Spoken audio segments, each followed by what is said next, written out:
We'll be back to you. We do have some breaking news, though. This is the moment we've been waiting for. If you're following the search for Flight 370, the Malaysian authorities have released their first report on what happened. Let's get live right away to Kuala Lumpur. Will Ripley is there with the news. What do we know, Will? What do you see?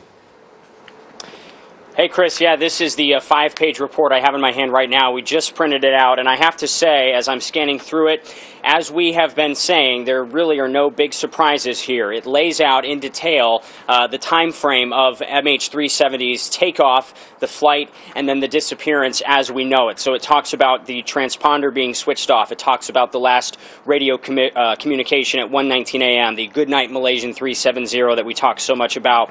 And then it talks about the satellite communication, those 6 hourly handshakes that we have also reported about. One thing at the end of the report on the bottom of page 4 and 5, it has some safety recommendations. It talks about the fact that, and I'm going to read to you here, while commercial air transport aircraft spend considerable amounts of time operating over remote areas, there is currently no requirement for real-time tracking of these aircraft, and there have now been 2 occasions during the last 5 years when large commercial air transport aircraft have gone missing and their last position was not accurately known. It goes on to say it is recommended the International Civil Aviation Organization examine the safety benefits of introducing a standard for real-time tracking of commercial air transport aircraft. So in other words, it's saying that what needs to happen to prevent MH370 from happening again is that we need to find a better way to track these planes when they're in the air over these remote areas like MH370 was, where it literally was able to vanish, and here we are nearly 8 weeks into this search and still not one single piece of the plane.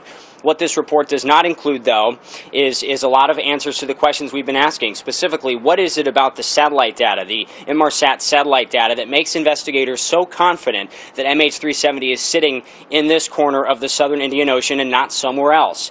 We were hoping that maybe this report might explain why there's so much confidence that MH370 is in this search zone where they've been searching so long, Chris, and haven't found a single piece of the plane or any evidence that the plane is there.